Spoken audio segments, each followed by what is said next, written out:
आपके भी मन में सवाल है कि अगर हमारा जो इम्प्लांटेशन है वो यूट्रस के अलावा और कहीं होता है तो उसे हम लोग क्या कहते हैं? तो जी हाँ, आप लोग सही हैं। जैसा कि आप लोग वीडियो में देख रहे हैं, हमारा आज का टॉपिक है एक्टोपिक प्रेगनेंसी। तो जो एक्टोपिक प्रेगनेंसी है वो इसका प्रोसेस क्या है, किस तरह से होता है, कहाँ पे इम्प्लांटेशन होगा, तो इसको हम लोग क्या बोलेंगे, रप्चर्ड एक्टोपिक प्रेगनेंसी क्या है, अनरप्चर्ड एक्टोपिक प्रेगनेंसी क्या होता है, मोलर प्रेगनेंसी होता है। ये सारी चीज़ें आज के हम लोग लेक्चर में डिस्कस करेंगे। तो आप लोगों का स्वागत है नर्सिंग नॉलेज हब में। तो आज का जो लेक्चर होगा वो बेस्ट रहेगा हमारा मिडवाइफरी सेक्शन के एक्टोपिक प्रेगनेंसी रिलेटेड। तो आज का टॉपिक है हमारा एक्टोपिक प्रेगनेंसी। बिना वक्त गवाए हम लोग स्टार्ट करते हैं। तो लेट्स स्टार्ट। तो सबसे पहला हमारा माइंड में क्वेश्चन आता है कि एक्टोपिक प्रेगनेंसी होता क्या है। तो सबसे पहले देख लेते हैं। तो अगर हमारा इम्प्लांटेशन है, if implantation occurs anywhere outside the uterine cavity, यानी इम्प्लांटेशन जो हमारा है, अगर इम्प्लांटेशन यूटेराइन कैविटी के अलावे और कहीं भी हो जाए, चाहे वो फैलोपियन ट्यूब में हो जाए, चाहे वो एब्डोमिनल कैविटी में हो जाए, चाहे वो और भी कहीं हो जाए, पेल्विक कैविटी में हो जाए, कहीं भी हो जाए अगर यूट्रस को छोड़कर, तो हम लोग इसको क्या बोलते हैं, एक्टोपिक प्रेगनेंसी बोलते हैं। It is a disorder of implantation. ये डिसऑर्डर है किस चीज़ का, इम्प्लांटेशन का डिसऑर्डर है। ये जो है हमारा जो है ये हमारा जो डिसऑर्डर है, ये किसका डिसऑर्डर है, इम्प्लांटेशन का डिसऑर्डर है। ये फर्टिलाइजेशन से रिलेटेड नहीं है, ये इम्प्लांटेशन का डिसऑर्डर है। ये फर्टिलाइजेशन का काम है कि फर्टिलाइज तो हो जाएगा, लेकिन इम्प्लांट कहाँ हो रहा है ये डिपेंड करता है। तो जो है इम्प्लांटेशन कब होता है, जब मोरुला हमारा कब ब्लास्टोसिस्ट बनता है। जब मोरुला हमारा ब्लास्टोसिस्ट बनेगा, कब बनेगा, तो 6th डे आफ्टर फर्टिलाइजेशन। तो 6वें दिन पे हमारा क्या होता है, फर्टिलाइजेशन के बाद हमारा ब्लास्टोसिस्ट बनता है, जो कि अटैच होता है यूटेराइन इंडोमेट्रियम से। इसी को हम लोग क्या बोलते हैं, इम्प्लांटेशन बोलते हैं। तो इम्प्लांटेशन जो है कब होता है हमारा, फर्टिलाइजेशन के 6वें दिन, यानी 6th डे आफ्टर फर्टिलाइजेशन। जो हमारा मोरुला के बाद क्या बनता है, ब्लास्टोसिस्ट। ब्लास्टोसिस्ट ही जो है वो हमारा इम्प्लांटेशन होता है। और जो हमारा इंडोमेट्रियम होता है उसको हम लोग क्या बोलते हैं, डेसिडुआ बोलते हैं।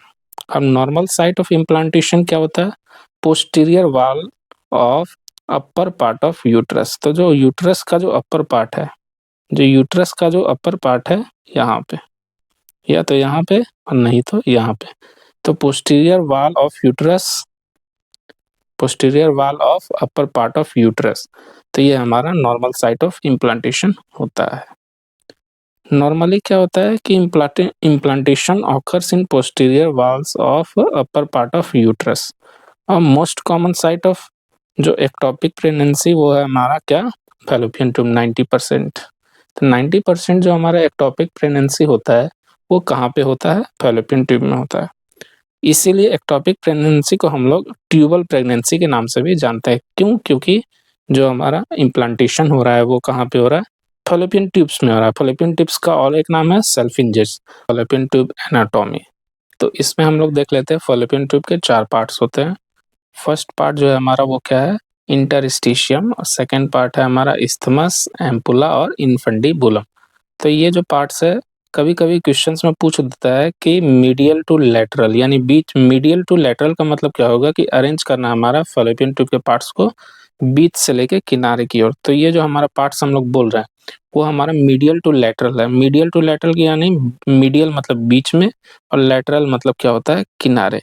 तो यही हमारा मीडियल टू लैटरल। तो सबसे पहले बीच में क्या आता है हमारा, बीच में आएगा इंटरस्टिशियम, उसके बाद क्या हमारा इस्थमस होता है, उसके बाद एम्पुला होता है, और लास्ट में क्या होता है हमारा इन्फंडिबुलम।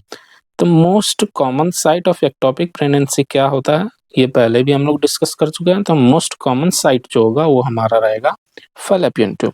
90% केसेस में फैलोपियन ट्यूब में ही ये होता है। और एक्टोपिक प्रेगनेंसी को हम लोग ट्यूबल प्रेगनेंसी के नाम से भी जानते हैं। तो यही सारी चीज़ें हमारी लिखी हुई हैं। तो जो हमारा, अब हम लोग फिगर में देख लेते हैं हमारा फैलोपियन ट्यूब के पार्ट्स। तो ये कॉर्नुआ है, कॉर्नुआ को हम लोग क्या बोलते हैं, पेसमेकर भी बोलते हैं, पेसमेकर ऑफ प्रेगनेंसी। प्रेगनेंसी का क्या होता है हमारा, पेसमेकर भी होता है कॉर्नुआ। तो कॉर्नुआ क्या है, पार्ट ऑफ यूट्रस। अब देखिए यूट्रस से सबसे पहले जुड़ा हुआ है हमारा इंटरस्टिशियम, उसके बाद हमारा इस्थमस है, उसके बाद एम्पुला। एम्पुला जो होता है ये वाइडेस्ट पार्ट होता है हमारा फैलोपियन ट्यूब का। ये क्या हमारा वाइडेस्ट पार्ट है, सबसे चौड़ा पार्ट है और मैक्सिमम चांसेस होते हैं कि फर्टिलाइजेशन का मोस्ट कॉमन साइट है एम्पुला। एम्पुला से 2 क्वेश्चन पूछे जाते हैं। तो फर्स्ट हमारा क्या हो जाएगा, वाइडेस्ट पार्ट, और second most common site of fertilization. और लास्ट में हमारा क्या है, इनफंडिबुलम है। लास्ट में हमारा इनफंडिबुलम है और इनफंडिबुलम में ही क्या रहता है, फिमरी।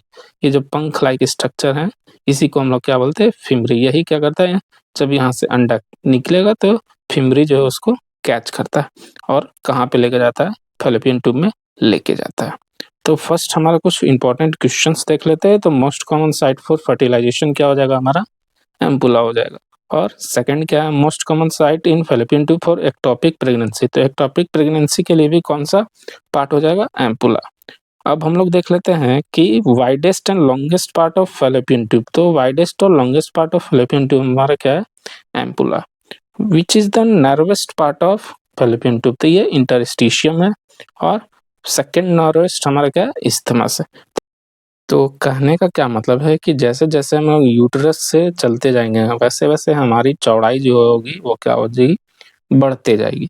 तो जो इंटरस्टिशियल है वो हमारा यूट्रस से सबसे सटा हुआ पार्ट है, तो ये सबसे पतला होगा।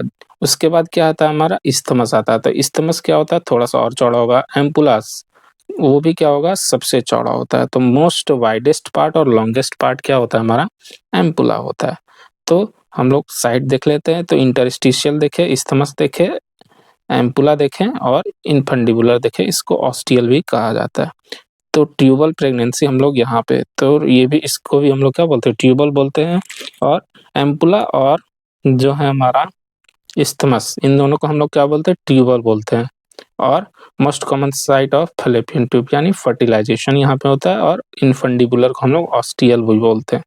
ओवरी से क्या होगा, यहाँ पे अंडा जाता है ना। तो इस तरह से क्या होता है, हमारा कैच कर कर अंडे का ट्रांसफर होता है, इम्प्लांटेशन होता है। तो आगे अब हम लोग और कुछ क्वेश्चंस देख लेते हैं। Most common site in fallopian tube for ectopic pregnancy. तो एक्टोपिक प्रेगनेंसी के लिए अगेन ये सारी चीज़ हम लोग डिस्कस कर चुके हैं। क्यों, क्योंकि because fertilization occurs in ampulla. मैं पहले भी बता चुका हूँ कि फर्टिलाइजेशन का साइट कौन है, एम्पुला। तो अब हम लोग एक कॉन्सेप्ट पढ़ लेते हैं कि arrange the parts of fallopian tube in decreasing order of incident of ectopic pregnancy. तो इंसिडेंस ऑफ एक्टोपिक प्रेगनेंसी के हिसाब से हम लोग को क्या करना है, अरेंज करके देना है। तो इसके लिए एक ट्रिक है, एम्पुला इज इन इंटरस्टिशियम। तो सबसे जो मोस्ट वाइडेस्ट पार्ट होगा वहाँ पे जो होगा इम्प्लांटेशन का सबसे ज़्यादा चांसेस रहता है। तो ये क्या हो जाएगा, हमारा एम्पुला सबसे पहले हो जाएगा। उसके बाद क्या होगा, इस्थमस हो जाएगा, अगला हो जाएगा हमारा इनफंडिबुलम और लास्ट में हमारा क्या हो जाएगा, इंटरस्टिशियम।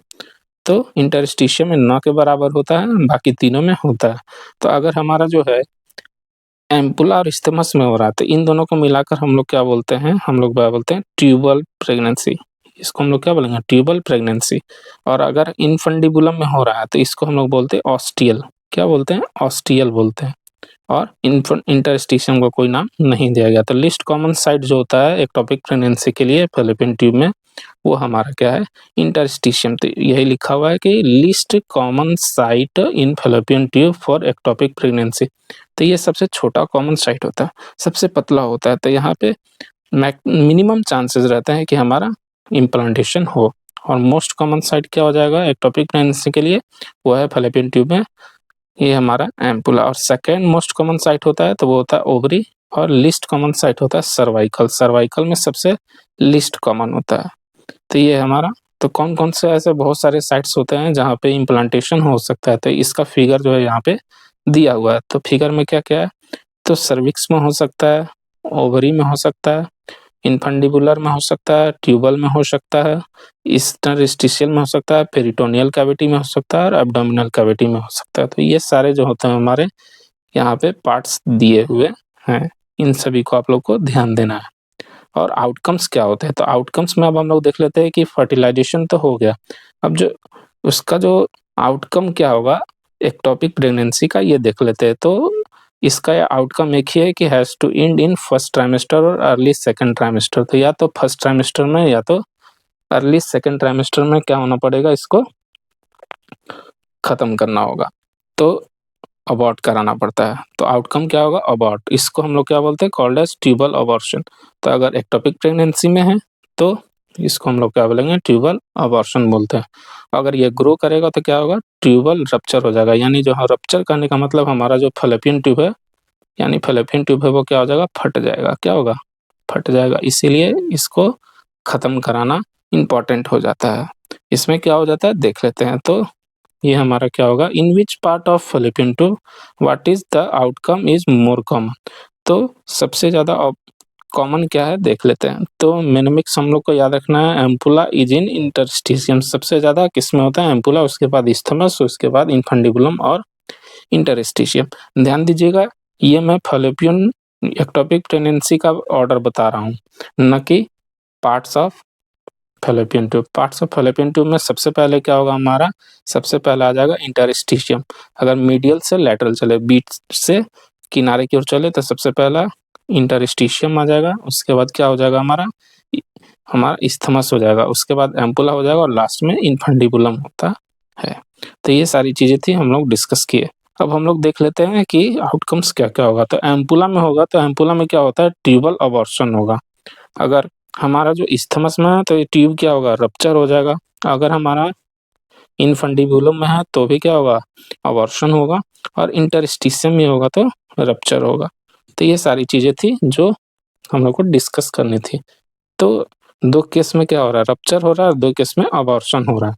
तो most common site for tubal abortion, ये भी एक क्वेश्चन पूछा हुआ। तो ट्यूबल अबॉर्शन के लिए मोस्ट कॉमन साइट क्या होता है? हमारा एम्पुला होता है। और most common site for tubal rupture के लिए इस्थमस होगा। आगे कुछ और पॉइंट्स देख लेते हैं कि in which part of fallopian tube ectopic pregnancy ends earliest. तो अर्लीस्ट जो होता है, सबसे पहले कौन से पार्ट में एंड होता है? तो ये क्या हो जाएगा? हमारा इस्थमस हो जाएगा। और in which part of fallopian tube ectopic pregnancy survive for longest. तो लॉन्गेस्ट किस में होता है? इंटरस्टिशियम में।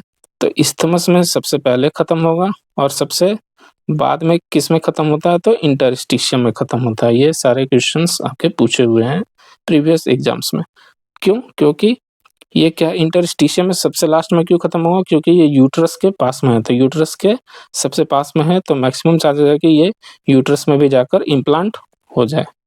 तो देख लेते हैं why? Because this part is closest to uterus. तो यूट्रस के पास क्या है? हमारा इंडोमेट्रियम है और मायोमेट्रियम है। तो ये क्या करेगा? सपोर्ट करेगा एक्टोपिक प्रेगनेंसी को 12 से 16 वीक। तो 12 से 16 वीक्स में क्या करेगा? ये क्या करेगा?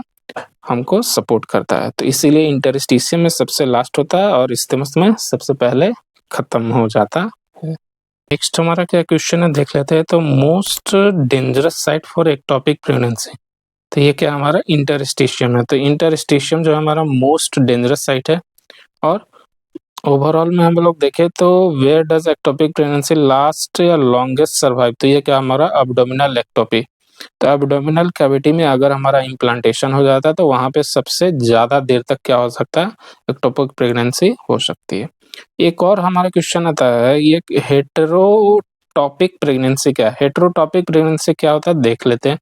तो it is a twin pregnancy in which one pregnancy inside uterus and other is ectopic. तो हेटेरोट्रोपिक प्रेगनेंसी क्या हो गया हमारा? जिसमें कि एक प्रेगनेंसी यूट्रस में होगा, एक प्रेगनेंसी कहाँ पे होगा? यूट्रस में होगा। और अगला एक जो होगा वो हमारा एक्टोपिक प्रेगनेंसी होता है। एक जो होगा हमारा वो एक्टोपिक हो जाता है और एक जो होगा हमारा यूट्रस में होगा, यानी ट्रू प्रेगनेंसी होती है यूट्रस में। तो ये था हमारा, इन दोनों को मिलाकर हम लोग क्या बोलते हैं? हेटेरोटॉपिक। इन दोनों को मिलाकर क्या बोलेंगे? हेटेरोटॉपिक। हेटेरोटॉपिक बोलते हैं, हेटेरोटॉपिक प्रेगनेंसी। इसको मैं अंडरलाइन कर दूंगा या हाईलाइट कर दूंगा, आप लोग जरूर से जरूर देख लेंगे और इसको याद करेंगे कि एक नया टर्म आ गया, ये है हमारा क्या? हेटेरोटॉपिक प्रेगनेंसी। अब एक्टोपिक प्रेगनेंसी क्यों होता है ये हम लोग देख लेते हैं। क्यों होता है? Why ectopic pregnancy occurs. तो क्यों होता है देख लेते हैं। तो इसमें सबसे पहला रोल आता है हमारा अडहेशंस का। अडहेशंस क्या होता है? जब दो चीजें आपस में चिपकती हैं तो इसको हम लोग क्या बोलते हैं? अडहेशंस बोलते हैं। तो क्या होता है? Inflammation of tube. तो ये जो इन्फ्लेमेशन ऑफ ट्यूब है, फैलोपियन ट्यूब को हम लोग पहले भी मैं बता चुका हूँ कि इसको हम लोग सल्फिंजेस के नाम से जानते हैं। किस नाम से जानते हैं? सल्फिंजेस के नाम से जानते हैं। तो अगर हमारा फैलोपियन ट्यूब का इन्फ्लेमेशन हो रहा है तो इसको हम लोग क्या बोलेंगे? सल्फिंजाइटिस बोलते हैं, या इसका दूसरा नाम अगर हम बोले तो पेल्विक इन्फ्लेमेटरी डिजीज बोलते हैं। क्या बोलते हैं? PID, pelvic inflammatory disease, inflammatory disease. तो PID भी हम लोग इसको बोलते हैं। तो या तो सल्फिंजाइटिस बोलेंगे या पेल्विक इन्फ्लेमेटरी डिजीज भी हम लोग बोलते हैं। तो ये दोनों वर्ड्स आप लोग को याद रखना है। तो इससे क्या हो जाएगा? एडिशन हो जाएगा तो चिपक जाता है, रास्ता क्या हो जाएगा? कम हो जाएगा। तो जब कम हो जाएगा, फूल जाएगा तो सेल बढ़ जाएंगे, तो क्या हो जाएगा? ये मत समझिएगा कि जब फूल जाएगा तो साइज क्या हो जाएगा? बढ़ जाएगा, है ना? बीच का रास्ता क्या हो जाएगा? कम हो जाएगा। मान लीजिए नॉर्मल पोजीशन में इस तरह से रहता है हमारा साइज, तो जब इसका साइज बढ़ जाएगा, है ना, सल्फेंजाइटिस हो जाएगा, तो बीच का रास्ता क्या हो जाएगा? पतला हो जाएगा। जब बीच का रास्ता पतला हो जाएगा तो कहीं भी क्या हो जाएगा? ये इम्प्लांट हो जाता है। तो यही होता है हमारा सल्फेंजाइटिस और पेल्विक इन्फ्लेमेटरी डिजीज।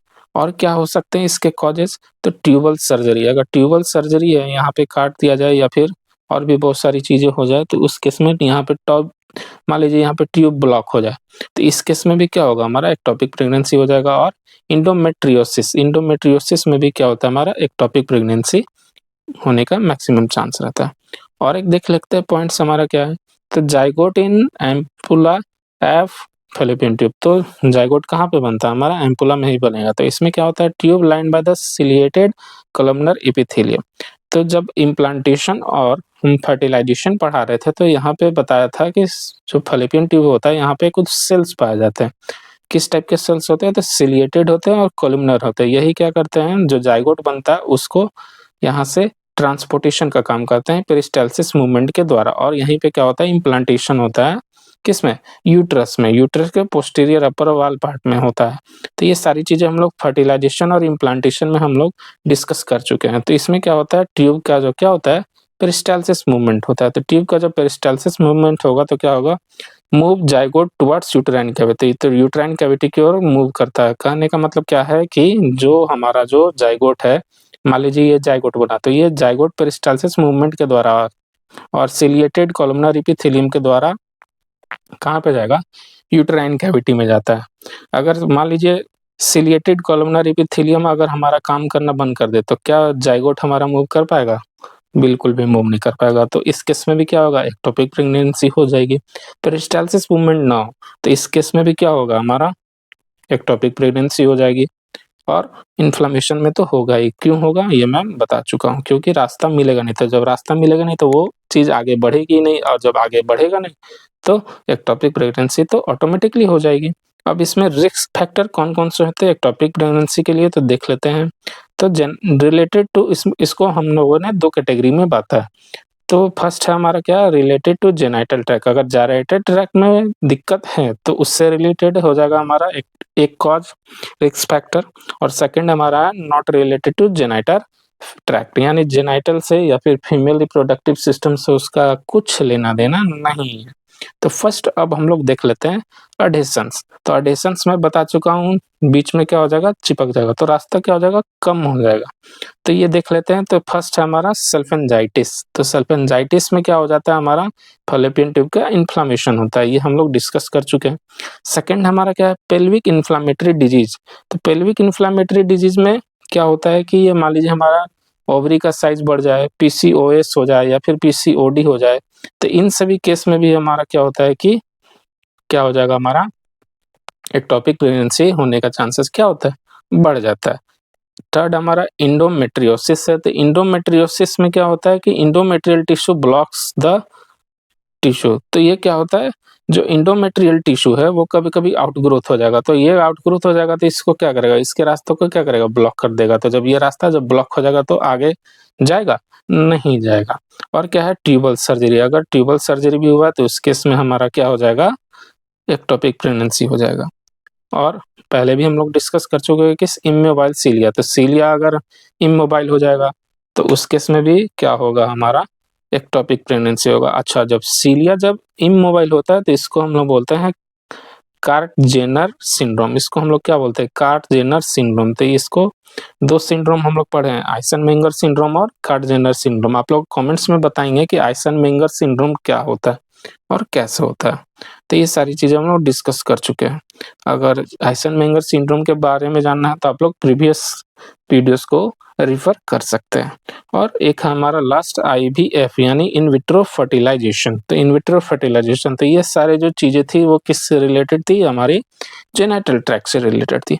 अब कुछ ऐसे भी होते हैं हमारे जो जेनिटल ट्रैक्ट से रिलेटेड नहीं है, तो इसमें रिस्क फैक्टर क्या आ जाएगा, स्मोकिंग। तो स्मोकिंग अगर जो भी फीमेल स्मोकिंग करती है तो उसका मैक्सिमम चांसेस रहता है कि हमारा क्या हो जाएगा, एक्टोपिक प्रेगनेंसी रिलेटेड है। तो ये सारी चीज़ें हैं हमारे नॉन जेनिटल रिलेटेड।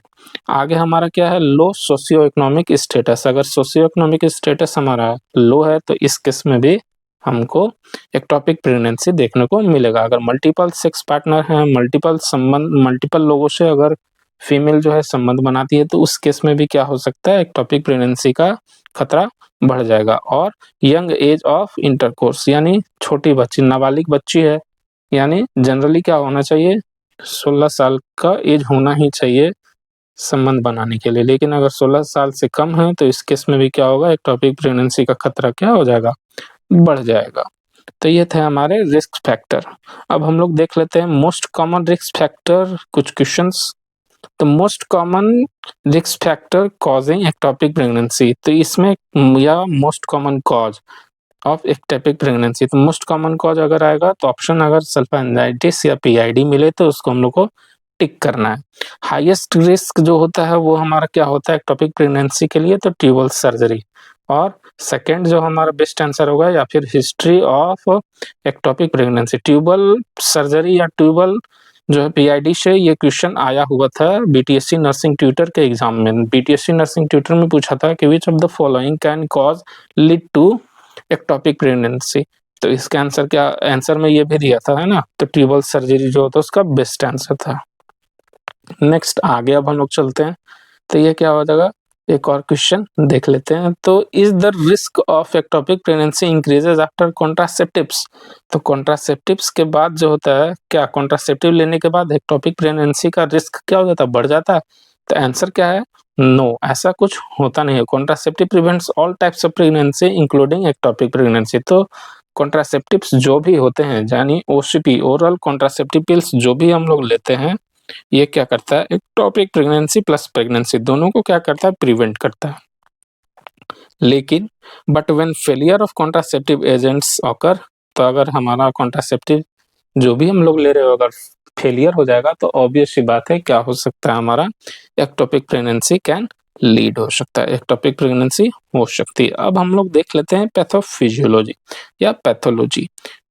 तो पैथोलॉजी क्या होता है अब हम लोग देख लेते हैं। तो पेशेंट्स जो में इन पेशेंट्स ऑफ एक्टोपिक प्रेगनेंसी, तो एक्टोपिक प्रेगनेंसी में क्या होता है, नॉर्मल जैसे प्रेगनेंसी होती है वैसा ही सिम्टम्स, साइन एंड सिम्टम्स देखने को मिलता है। तो फर्स्ट हमारा क्या होता है, नॉर्मल प्रेगनेंसी में क्या देखने को मिलेगा, एचसीजी देखने को मिलेगा। तो एचसीजी भी देखने को मिलता है, लेकिन एक में ज़्यादा देखने को मिलेगा और एक में कम देखने को मिलेगा, ठीक है। प्रोजेस्टेरॉन का लेवल भी सेम देखने को मिलता है। तो देख लेते हैं आगे, इसको हम लोग डिस्कस करते हैं। तो फर्स्ट हमारा पॉइंट क्या कहता है कि HCG is present in ectopic pregnancy. तो एचसीजी जो होता है वो हमारा एक्टोपिक प्रेगनेंसी में भी प्रेजेंट रहता है और नॉर्मल प्रेगनेंसी में भी प्रेजेंट रहता है। तो यानी अगर एक्टोपिक प्रेगनेंसी भी होगा तो उस केस में भी हमारा यूपीटी क्या होगा, पॉजिटिव आएगा। यानी यूपीटी का मतलब यूरिन पॉजिटिव क्षेत्र। तो यूरिन पॉजिटिव टेस्ट जो होता है उसमें कौन सा हार्मोन के कारण पॉजिटिव आता है, तो एचसीजी, ह्यूमन कोरियोनो गोनाडोट्रोपिन हार्मोन, इसको आप लोग ध्यान देंगे, ठीक है। अगला क्या है हमारा सेकंड पॉइंट, क्या कहता है देख लेते हैं। तो progesterone is present in ectopic pregnancy. तो प्रोजेस्टेरॉन भी प्रेजेंट रहता है, यानी एचसीजी और प्रोजेस्टेरॉन दोनों प्रेजेंट रहेंगे। तो नॉर्मल डिट्टो लगेगा कि नॉर्मल प्रेगनेंसी के जैसा मिमिक्स करता है, नकल करेगा। Both are present in but, ये दोनों प्रेजेंट रहते हैं लेकिन in ectopic pregnancy they are in lesser quantity than normal pregnancy. इनका क्वांटिटी क्या रहता है, कम रहता है। लेकिन एचसीजी जो है प्रेजेंट रहेगा लेकिन क्या रहेगा, कम अमाउंट में रहेगा। प्रोजेस्टेरॉन रहेगा प्रेजेंट लेकिन क्या रहेगा, कम अमाउंट में रहेगा। तो फर्क सिर्फ इतना ही है कि दोनों प्रेजेंट रहेंगे। तो नॉर्मल चीजें तो पता नहीं लगा पाएंगे, तो इन सभी के लिए एडवांस चीजें हम लोग को जरूरत पड़ती है। तो अब हम लोग देख लेते हैं। तो इसीलिए एक स्टडी बनाया गया कि हार्मोन्स का लेवल किस-किस में कितना-कितना होना चाहिए। कौन से ट्राइमेस्टर में प्रोजेस्टेरॉन का लेवल कितना होना चाहिए, एचसीजी का लेवल कितना होना चाहिए, थायराइड का लेवल कितना होना चाहिए, इंसुलिन का लेवल कितना होना चाहिए, ये सारी चीज़ें बताई गई हैं, है ना? तो अब हम लोग देख लेते हैं।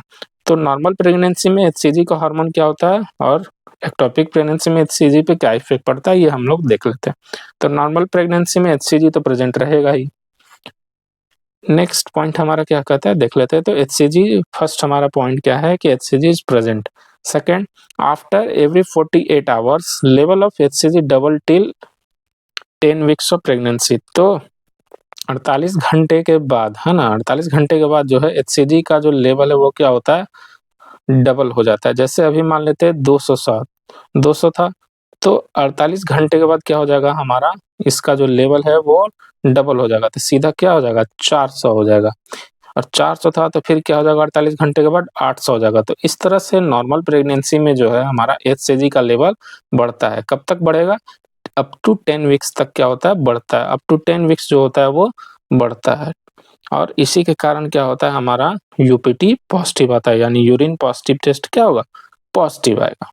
और व्हेन द लेवल्स ऑफ, इसमें थर्ड पॉइंट हमारा क्या कहता है देख लेते हैं। तो when the levels of HCG are greater than 1500 international unit, अगर हमारा एचसीजी का जो लेवल है वो 1500 यूनिट से ज़्यादा हो जाएगा तो क्या होता है, ट्रांसवेजाइनल अल्ट्रासाउंड हम लोग कराते हैं। इसमें फिर हम लोग क्या करेंगे, ट्रांसवेजाइनल अल्ट्रासाउंड कराएंगे। तो जब यूएसजी कराएंगे तो क्या देखने को मिलेगा, यूएसजी में always gestational sac is seen inside the uterus.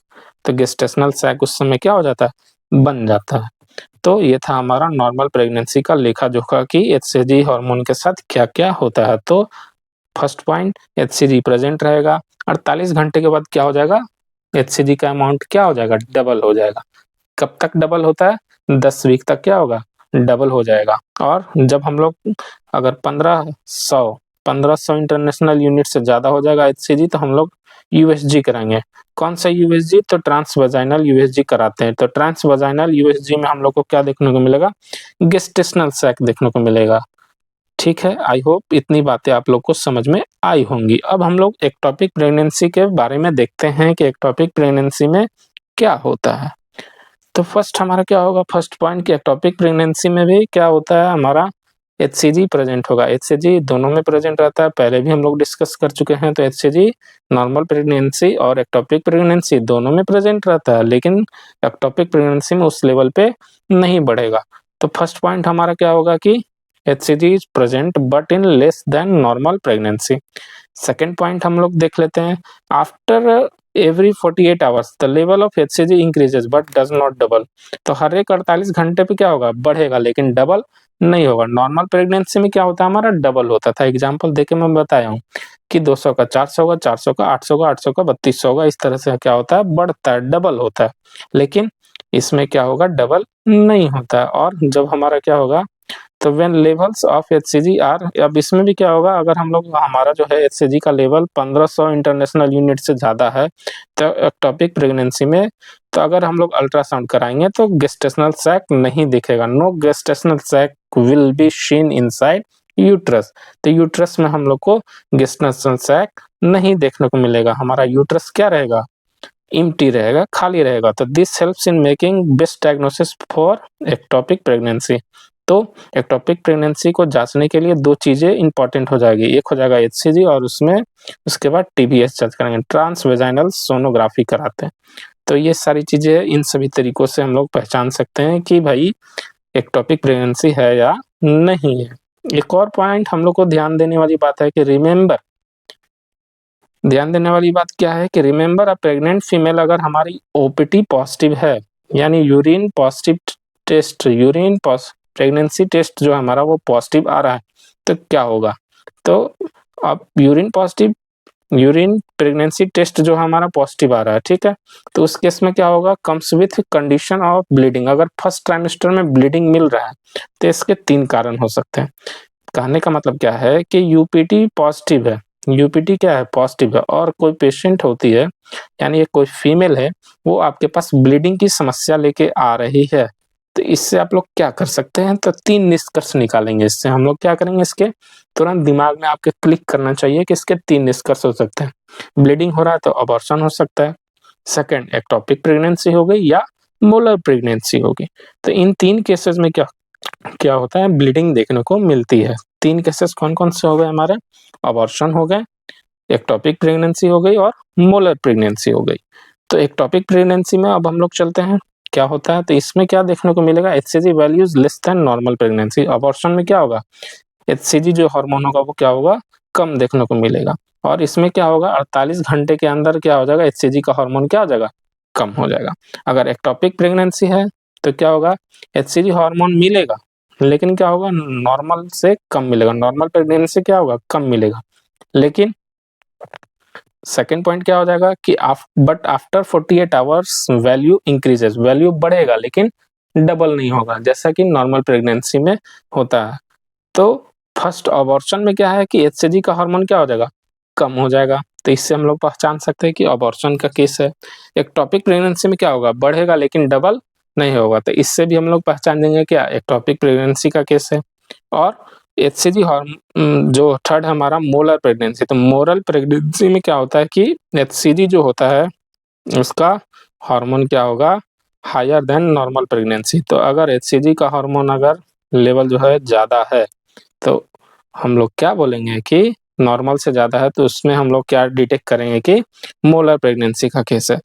तो ये सारी चीज़ें हैं, ये तीनों केस हम लोग क्या कर सकते हैं, डिफरेंशिएट कर सकते हैं किसके द्वारा, एचसीजी हार्मोन के द्वारा। तो अबॉर्शन में क्या होता है हमारा और एक्टोपिक प्रेगनेंसी में क्या होता है देख लेते हैं। तो values of HCG are less than normal pregnancy. Ectopic pregnancy में भी क्या होगा, एचसीजी का नॉर्मल कम देखने को मिलेगा। और अबॉर्शन के भी में क्या होगा, एचसीजी का हार्मोन जो है, एचसीजी का जो लेवल है वो क्या हो जाएगा, कम देखने को मिलेगा। तो अगर हमारा हार्मोन का लेवल डिक्रीज होता है तो इसको हम लोग क्या बोलेंगे, अबॉर्शन बोलेंगे। अगर हार्मोन का लेवल डिक्रीज हो गया तो इसको हम लोग क्या बोलेंगे, अबॉर्शन बोलेंगे। और इंक्रीज हो रहा है, अगर हार्मोन का लेवल इंक्रीज हो रहा है लेकिन उतना नहीं हो रहा है जितना होना चाहिए, जितना कि नॉर्मल प्रेगनेंसी के केस में होता है, यानी 200 से 400 नहीं हो रहा है। मान लीजिए 200 से कितना हो रहा है, 250 ही हो रहा है या 300 हो रहा है, तो इसको हम लोग क्या बोलेंगे, तो ये केस हमारा क्या है, एक्टोपिक प्रेगनेंसी का केस है। तो ये सारा चीज़ हम लोग जो है डिफरेंशिएट कर पा रहे हैं, तो उसका मेन कारण कौन है, इसका मेन कारण हमारा है एचसीजी। तो सारा खेल एचसीजी का ही है ना। तो सोच लीजिए एचसीजी कितना इंपॉर्टेंट हार्मोन है। और मोलर प्रेगनेंसी में क्या होगा, ज़्यादा देखने को मिलेगा, हार्मोन का लेवल ही ज़्यादा होगा। मान लीजिए नॉर्मल में कितना मिलता है, 200 मिलता है, तो मोलर प्रेगनेंसी में क्या मिलेगा, डायरेक्ट 500 मिलेगा या 600 मिलेगा, यानी नॉर्मल प्रेगनेंसी से भी ज़्यादा मिलता है। तो आई होप आप लोग को समझ में आ गया होगा। फिर से एक बार मैं डिस्कस करना चाहूँगा कि एचसीजी में, तो अगर कोई फीमेल आती है यूपीटी पॉजिटिव के साथ, है ना, यूरिन प्रेगनेंसी टेस्ट उसका पॉजिटिव होता है और ब्लीडिंग का केस लेके आती है, तो आपके दिमाग में 3 चीज़ें स्ट्राइक करनी चाहिए, अबॉर्शन, एक्टोपिक प्रेगनेंसी और मोलर प्रेगनेंसी। मोलर प्रेगनेंसी में मैं बता चुका हूँ पहले ही कि उसका अलग ही केस है, यानी एचसीजी सबसे हाई होगा, नॉर्मल से भी क्या होगा, हाई होगा। तो नॉर्मल से हाई होगा तो हम लोग क्या करेंगे, मोलर प्रेगनेंसी उसको डिक्लेयर कर देंगे। फर्स्ट हमारा क्या है, अगर अबॉर्शन, तो अबॉर्शन में क्या होगा हमारा, एचसीजी का प्रेजेंट होगा, लेकिन अगर एचसीजी का जो अमाउंट है वो डिक्रीज हो रहा है, तो डिक्रीज होगा तो हम लोग क्या बोल देंगे, अबॉर्शन का केस है। और अगर हमारा एचसीजी बढ़ रहा है लेकिन अगर दुगना नहीं हो रहा है, दुगना से कम ही बढ़ रहा है, 200 से 250 300 ही हो रहा है, तो ये हमारा हो जाएगा एक्टोपिक प्रेगनेंसी का केस। तो ये सारी चीजें थी एक्टोपिक प्रेगनेंसी से रिलेटेड। अब हम लोग देखते हैं प्रोजेस्टेरॉन का। तो प्रोजेस्टेरॉन भैया क्या करेंगे, अब हम लोग देखेंगे। तो एक्टोपिक प्रेगनेंसी में क्या होता है कि प्रोजेस्टेरॉन का जो लेवल रहता है वो लेस देन 5 नैनोग्राम पर एमएल रहेगा। यानी अगर हमारा एक्टोपिक प्रेगनेंसी है तो लेस देन और इक्वल टू 5 नैनोग्राम पर एमएल जो होता है ये हमारा प्रोजेस्टेरॉन होता है। तो प्रोजेस्टेरॉन क्या हो जाएगा, कम हो जाएगा।